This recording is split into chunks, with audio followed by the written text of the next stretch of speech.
me disfrutaba ahí en la pista y claro, pues ganar ahí bueno, me dio mucha alegría. Nadie en mi familia está relacionado con el mundo del motor, de la competición.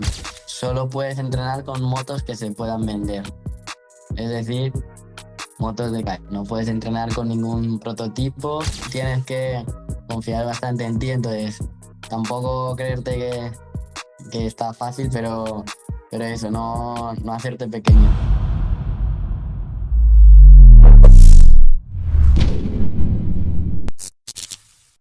Te damos la bienvenida a Siete Torques Podcast. Esperamos poder hablar de lo que nos apasiona y más de tenerte para compartir todo tu conocimiento y experiencia con nosotros. Muchas gracias por aceptar la invitación. Bueno, muy buenas y sí, encantado de estar aquí. Ahora ya acabo la temporada y ya más relajado en casa. Hola David, ¿cómo estás? En serio, fue Buena. para nosotros un placer verte correr. Hace mucho tiempo no veía a alguien correr con tanta determinación y de pronto en pistas que nunca habías corrido, como en Tailandia, si no estoy mal, que ganaste esa carrera. Fue impresionante, entonces va a ser un placer tener una conversación contigo. Sí, un gusto y bueno, sí que ha sido un año muy bueno. Y luego un año que he viajado también mucho, que a mí me gusta viajar por todo el mundo. Así que un año para recordar. Bueno, queremos comenzar y es con la gestión de tu tiempo, porque si bien por varias entrevistas y varias oportunidades en las que hemos visto que has hablado de tu carrera profesional en la actualidad, quisiéramos saber cómo son los inicios de David Alonso en el motociclismo y cómo hace esta transición hasta Moto3. Pues bueno, yo empecé con 5 años en este mundo y con 6 a competir, que era la edad mínima ahí en España. Y bueno, nadie en mi familia estaba relacionado con el mundo del motor, de la competición. Simplemente mi padre tenía una moto para ir a hacer alguna ruta, para divertirse así, pero ya está, lo único. Yo me subía a la moto, me gustaba, veía las carreras y me llamaba la atención. Y pues ya para Papá Noel, para cumpleaños, para lo que sea, en vez de pedir igual un balón de fútbol, pues pedía una moto así, pues de juguete que arrastras con los pies.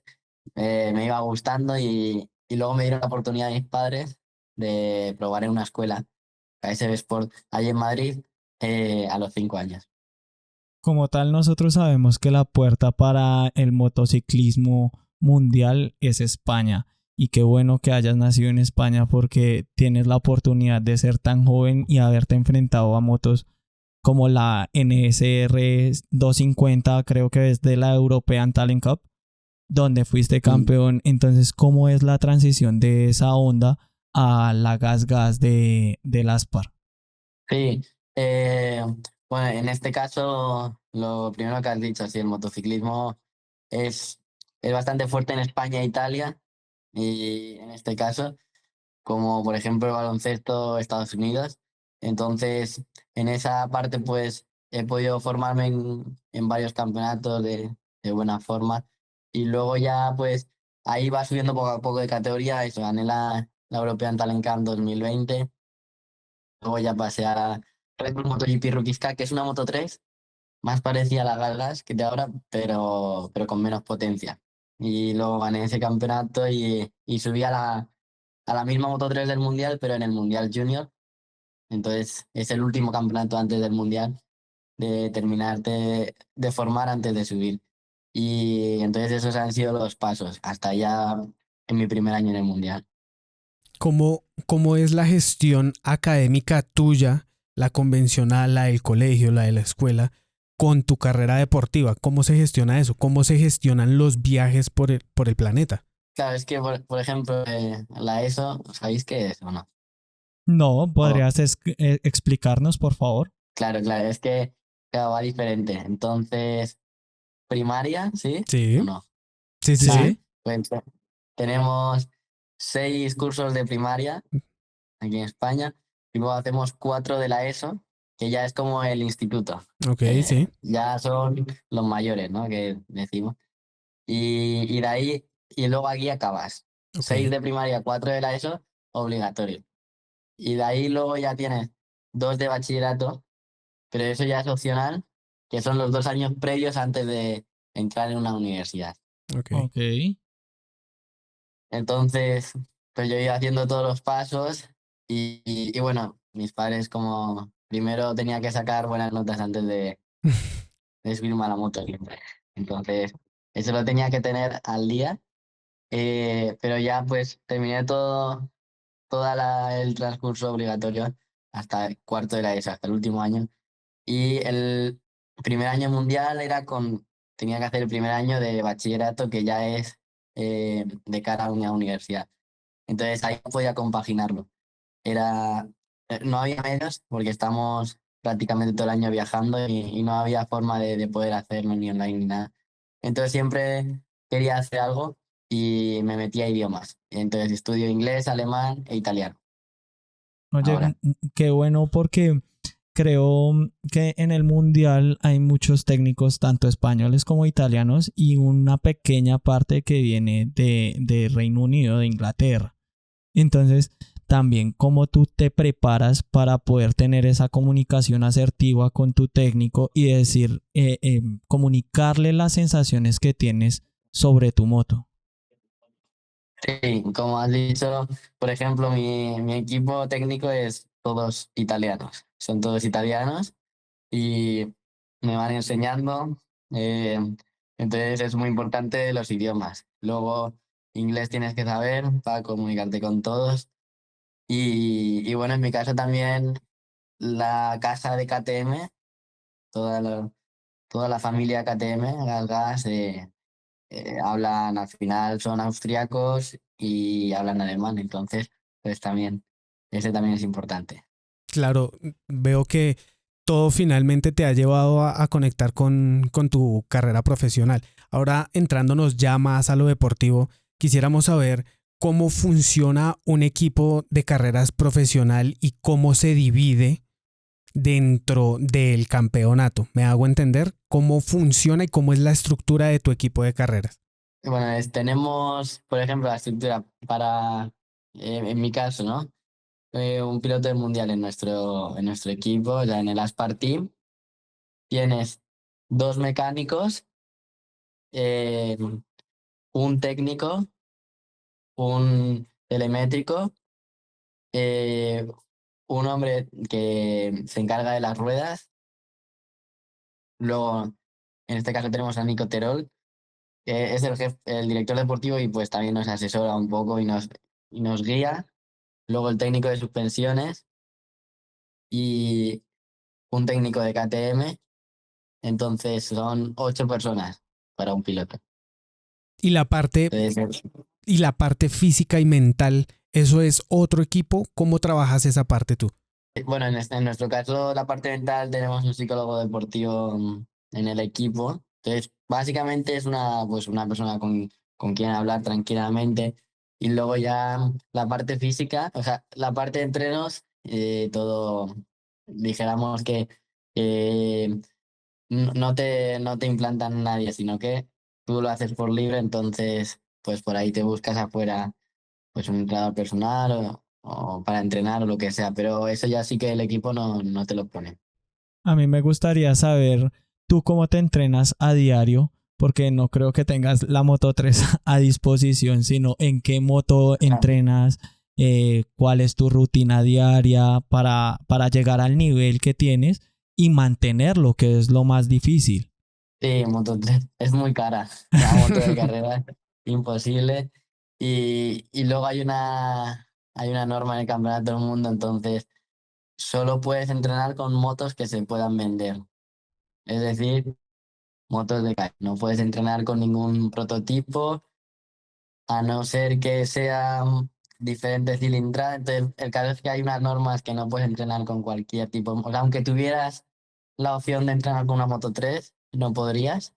Entonces, pues por ejemplo, motos, una R6, una 600, entreno con ella para coger físico, porque esa pesa más que la Moto 3 y más grande, para un poco de físico. Luego motos pequeñitas, así como pit bikes,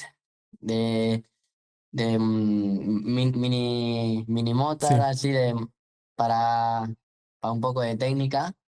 Luego también hago bastante diferentes disciplinas, motocross, eh, trial, diferentes disciplinas al final está siempre encima de la moto, pero eso viene bien. Y luego la parte física, muy importante el cardio, o sea, tener aguante, tener resistencia para toda la carrera. Y luego en mi caso yo uso entrenos anaeróbicos es decir, entrenos cortos pero de alta intensidad, más o menos. Esa es la idea que tenemos.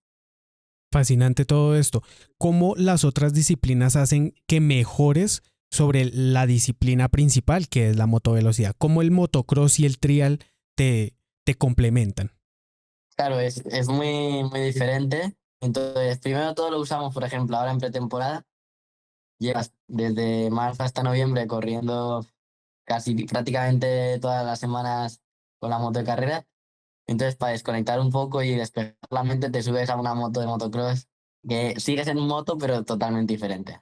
Eso te ayuda un poco.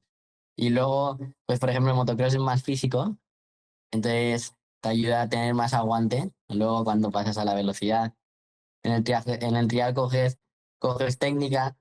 Al final de cada cosa vas cogiendo un poco. A mí me gustaría Entonces sí que también saber algo y es, ¿tú cómo te enfrentas a las pistas que no conoces y es donde has ganado? Porque no es fácil, digamos, imaginar una pista o cómo haces para tener un poco de contacto con esa pista antes de llegar al país y poder correr.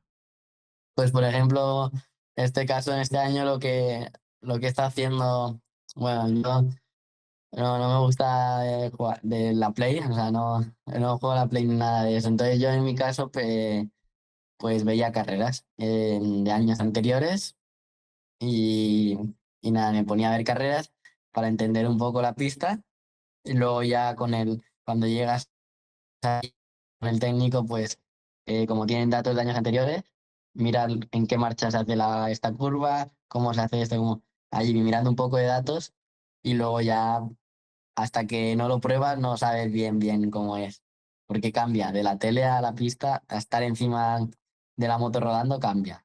A mí, otra cosa que quiero saber es, hay una pista mítica que es Silverstone. Ahí nació la Fórmula Uno. ¿Tú cómo te sentiste al ganar ese gran premio con una pista tan larga? Porque además es muy larga esa pista. Es una de las más largas y sí que pues al principio cuesta un poco aprenderla, en tantas curvas para un lado para otro, ya no sabes casi ni para dónde ir las primeras vueltas.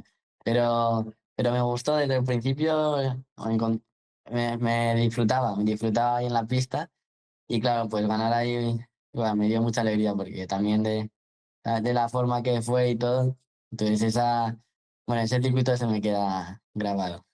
Yo recuerdo que un joven Marc Márquez salió también desde el boxes. Igual, bueno, tú saliste de último y ganó también una carrera. No me acuerdo en qué pista fue Márquez, pero recuerdo a Estoril. David Alonso. ¿Y Estoril fue Márquez? Sí, en la pista de Portugal, Sí, creo esa. que fue 2010. 2010, el año que ganó el Mundial, sí. Sí, en Moto 3. Entonces, para mí, yo cuando vi esa carrera fue fantástico y dije, este muchacho es un gran piloto y no se deja llevar por las emociones, es muy inteligente sobre la moto. Otra cosa que quiero saber es, ¿cuál es el piloto que tú ves más, que es tu rival más fuerte? La verdad que este año hemos estado ahí, no uno en concreto, pero hemos estado más o menos cinco, cuatro ahí delante siempre. Entonces este año Masía, Sasaki, Holgado, Yonchu, que es como de los que más he aprendido este año. Como me han hecho subir el nivel también. ¿Qué, ¿Cómo preparas tú una carrera frente a ellos? ¿Cómo es el estudio que se debe hacer ante un piloto que se considera un rival o, no sé, cierta amenaza? Eh, Nada, al final tienes que confiar bastante en ti, entonces tampoco creerte que está fácil, pero eso, no hacerte pequeño. y luego ya pues depende de la situación, pues tratas de analizar de, ay, pues aquí de normal, las primeras vueltas muy fuerte y luego se viene abajo, o al revés, parece que no, pero luego al final va fuerte. Entonces más o menos vas analizando a cada uno, pues Eso, para entender un poco más. ahí quisiera hacer énfasis y es mentalmente cómo se gestiona, digamos, saliendo desde una última posición y llegar al primer puesto. ¿Cuál es esa determinación? ¿Cómo trabajas con tu psicólogo deportivo para gestionar todo ese rango de emociones y poder hacer esa transición en la pista? Básicamente, lo mejor que pude hacer en esa carrera es tipo como los vídeos de mindfulness, de yoga, Sí. de estar en el presente y vivir el presente. Entonces yo iba pasando y me acuerdo, entonces hay alguna curva que como que ves un poco, que puedes mirar de reojo la grada y yo decía, no, concéntrate en pilotar y tal. Y eso y confiar en mí, como que eso fue lo que más hice. Bueno, David Alonso, no te quitamos más tiempo. Sabemos que estás en un montón de cosas, quedan un montón de preguntas por hacer, pero será para después. Muchísimas gracias. Quiero agradecerte también por ese obsequio, porque nosotros lo tomamos así y es de correr con la bandera colombiana. Nosotros lo sentimos como una donación, como ¿cómo llamarlo? Como Voy a correr para ustedes. sí, De alguna y manera. siento que eso a Colombia y a la región le hace mucha falta. Saber que no todo pasa en Europa, sino que hay alguien también que de pronto de cierta manera nos representa y finalmente somos esos ciudadanos del mundo, no nos debería dividir nada más. Entonces, muchas gracias por ese Así lindo es. detalle. Muchas gracias, además, por el mensaje que has dado y yo también de agradecer de que después de haber tomado la decisión, el ver que el país me apoya y me acoge como al final, pues como uno más. Entonces también eso es de agradecer. Muchas gracias, David. En serio, para nosotros fue un placer. Se quedan muchas preguntas en el aire que esperamos en un futuro podamos volver a tener una conversación, de pronto en un gran premio, estar de frente y hablar un poco. Muchas gracias por este tiempo que nos regalas también y esperamos que tengas una gran temporada 2024 y por qué no un campeonato mundial de Moto3. Que así sea. Muchas gracias. Un saludo. Que estés bien. Chao.